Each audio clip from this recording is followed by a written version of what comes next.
It's another episode of Inside Rangers Football. I'm your host, Brant Freeman, joined by Smithson Valley head coach Larry Hill. Smithson Valley 3-1 now in the year, and more importantly, 1-0 in District 12 5A plays. They opened up district with a road win this past Friday, 21-13 in Converse over Wagner. Coach, hard-fought game for 4 quarters. Saw you jump out to a 3-possession lead. Wagner, tough team to put away, fought back, able to hold them off there at the end.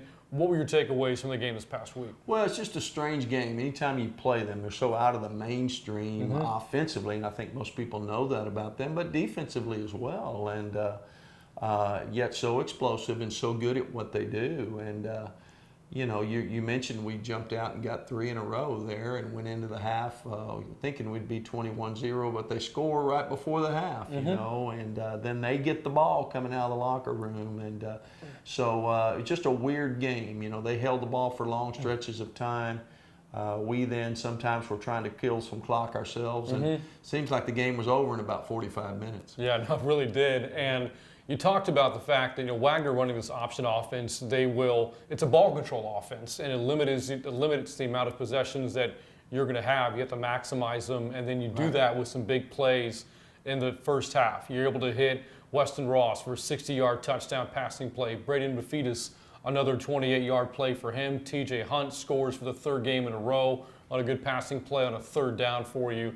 Looking at your explosives from this past week, how critical was that? Well, I think there was a difference in the game, really. You mentioned limited possessions. With them keeping the ball for such long periods of time, we really only had about 7 possessions.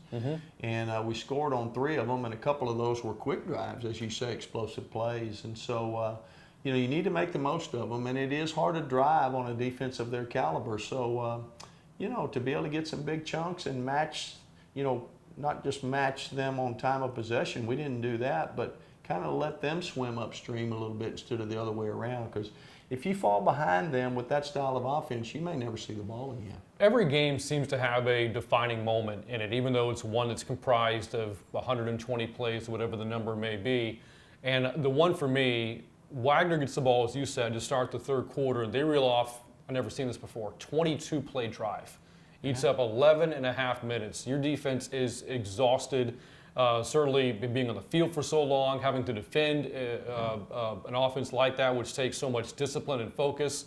You get a stop on 4th down after getting a sack on 3rd. How big was it for you to come off the field having not given up any points despite the fact Wagner had the ball for so long? Yeah, it was encouraging to us and had to be discouraging for them because, you get 4 quarters of football and they just burned the entire 3rd quarter and didn't get any points, still no closer to catching us. And so we ran a play, let the quarter run out, went down to the other end, tried to keep the ball a while with a few first downs and, try to start bleeding some clock ourselves, and we did it just well enough to win the game. Well, again, Smithson Valley did win it, 21-13 this past Friday at Rutledge Stadium. Plenty of big plays for the Rangers in the win over the Thunderbirds. Coach Hill takes us through this week's Plays of the Week. Well, let's go take a look. Our first play of the week is an offensive play. It's a long 60-yard throw and catch for a touchdown. We're going to feature Weston Ross, one of our senior really majors on defense, plays at safety almost every snap, but he also doubles up at wide receiver. And he's got one-on-one coverage, as you can see at the bottom of the screen. It's a run down, so as the play unfolds, we're faking a run, and you can see the little half box there. All of our players and most of their players are down in the box, leaving 20 players on the top of the screen and 2 players at the bottom. We're looking for a one-on-one, and we get it. You can see Weston, it can either go inside or out depending on what he feels is best. He's got the option. He stayed on top here. The ball's well thrown by Chase. You can see it's on. You can see it getting close, and he elevates and catches it, keeps his balance. Their kid loses his balance a little bit. He's got a straight shot to the end zone for a 60-yard throw and catch. Well executed by he and Chase and the protection up front. You can see what I'm talking about from behind the offense. We have a good hard run fake. Wagner kids are pressing forward to play the run, and then Chase uncorks it, and he's got just a half a step, not real wide open. You don't get open in this league too easily. But he elevates, catches, and then he just, it's just a foot race to the corner of the end zone, and he's able to get there for a touchdown.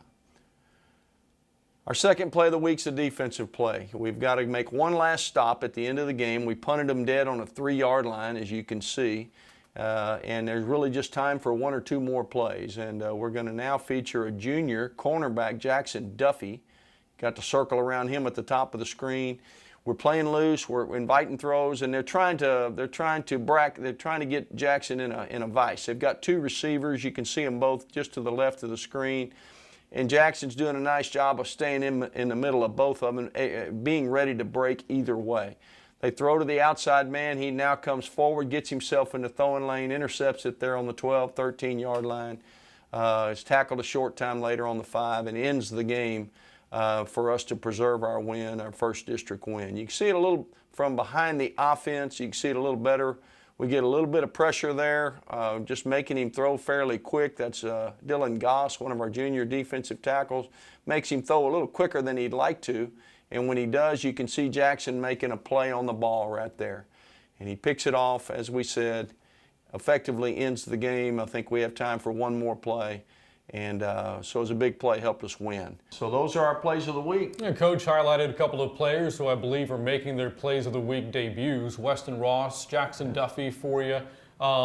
Expanding a little bit more on those plays, you kind of went through how you got the long touchdown to Weston. Great play, pass from Chase Sidlick, great protection up front. Right. And then Weston on his part, you could have a good throw and protection, but at the end of the day, your receiver has to beat man-to-man coverage. He was able to do that. He was. He's just able to separate just enough, and then he has great skill on just catching the ball with people around him. You know, it's rare at this level you can just get wide open. Mm-hmm. You know, usually your two hands are going to be pretty close to someone else's two hands, and he has a good knack of just going up and taking the ball. And I think that was showcased on that particular play because the kid really wasn't beat that bad. But it was a high and outside throw like it was supposed to be, and he elevated and kept his balance when their kid lost his and outran him for a 60-yard touchdown right when we needed it. Meanwhile, Jackson Duffy has become an integral part of this really good secondary of yours, Zach Gingrich and David DeHoyas, and then you have a player like Jackson Duffy making plays. It's become a strength of the defense. Well, it has, and all those guys have offensive backgrounds as well. It's coming up in our system. They've played receiver. Of course, David plays running back for us now, and but Zach Gingrich, Jackson Duffy are two corners, and Weston Ross, of course, is playing some offense, as is David. And when that ball's in the air, I think they think it's theirs, and a lot of times that doesn't show up on a defensive player. And Jackson he made a great read on the ball, picked it off, and ended the game. Well, again, Smithson Valley is out to a 1-0 start in District 12 5A play. They go for 2-0 in a short week this week as they host the Canyon Cougars on a Thursday here at Ranger Stadium. A game we'll preview coming up next. 2 bits, 4 bits, 6 bits, $1. All for the Rangers. Stand up and holler! Ow! No, what's wrong? I really hurt my leg. That's horrible. Wait, Elle's dad sells insurance. Maybe he can help. I wish he could, but... My dad has his life insurance with Jeremy Fuller State Farm Insurance. Yes, but... My mom has her homeowner's policy with Jeremy Fuller State Farm Insurance also. I know my uncle says he only trusts Jeremy Fuller State Farm with his auto insurance needs. Guys, wait! We do so many great coverages, but just not cheerleader legs. Hey, that's okay. It's all better now. Let's start from the top, but with a little change. 2 bits, 4 bits, 6 bits, $1. All for Jeremy Fuller State Farm Insurance. Stand up and holler! Yay! Fisher's Neighborhood Market is the only stop you need before and after game time. Get everything you need, plus a whole lot of things, well, you just want.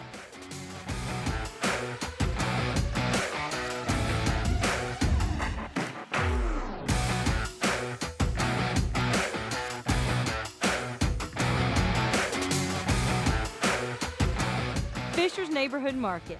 Food, fuel, fun. So from trivia, we talk about this week's opponent, the Canyon Cougars, and Canyon out to a really good start this year. Cougars are 4-0. They won their district opener this past week over Bernie Champion in a high-scoring game. And high scoring has kind of been the mantra for the Cougars this year. Coach, you look, and that's what stands out. They're averaging better than 45 points a game. They're winning shootouts week in and week out. As you take a glance at this Cougar team on paper, on film right away, what stands out about this offense? Well, just their ability to score a lot of different ways. You know, whether it's obviously they have two great receivers that have done created many explosive plays. The quarterback's very accurate, very very fine passer, and is able to escape the rush, buy time, extend plays. And as we know, it's hard to hold coverage that long. And those other receivers and their running backs do a tremendous job as well. So they're very multifaceted, very well-rounded. It's not just one thing to stop, and that has shown up because, as you said, they've scored a lot of points every week. They really have, you know, and you look, and there's balance there for sure, but it seems as if Canyon favors the pass a little bit more to the run, and this seems to be a much more different offensive look than what you faced this past week. So as you face a polar opposite type of offense in a short week at that, how does that challenge your defense with that kind of turnaround? Well, it requires the same type of attention to detail and discipline and, you know, meeting time and quality practice reps. It is different, as you said, you know, playing an option style of offense where you have a dive, a quarterback keep, a pitch op, you know, responsibility every play. It's not necessarily that, but you've got to cover 2 or 3 or 4 different options in a play. You got to try to get him out of his comfort zone, get enough pressure on him while still containing him in the pocket. So same, only different, but the challenge is tall. Something else you kind of notice when looking at Canyon is that a no lead has been safe against them. They were down 20-7 in the first quarter against Bernie Champion, came back to win that game by double figures. They won a wild come from behind game in the first game of the season this year. So again, it's hard to protect leads against an offense which can score so quickly and make up deficits, you know, so seamlessly. How do you go about protecting a lead against a team like Canyon in the event you get one? Yeah, I got to get one first. I don't know. You know, I think sometimes too much can be made of that. You know, you just play. You just be who you are, and we're gonna be who we are. I'm sure they're gonna be who they are, and but it is two contrasting styles, both on defense and on offense, and. Hopefully it'll be a great night for football, and hopefully we're ready to play our best. When realignment went into effect, you looked at District 12 5A and the makeup of it, and some of the programs not all that familiar with, such as Seguin. Been a long time since you've been paired up with MacArthur. Been a long time since you've been paired up with Bernie, in this case, Bernie Champion. You know, Hayes and Lehman once upon a time, yes, but for a brief couple of years. Wagner and Canyon were two teams which you have been paired with for the longest time. Canyon even more so, going back to the 90s, and you know, obviously the two schools within the Comal district. A lot of familiarity with Canyon's programs. As you look back over the years, how have the two schools typically played each other? Well, it's always a hard-fought game. You know, there's always a lot of attention on it. You know, it always gains a lot of notoriety. It seems, of course.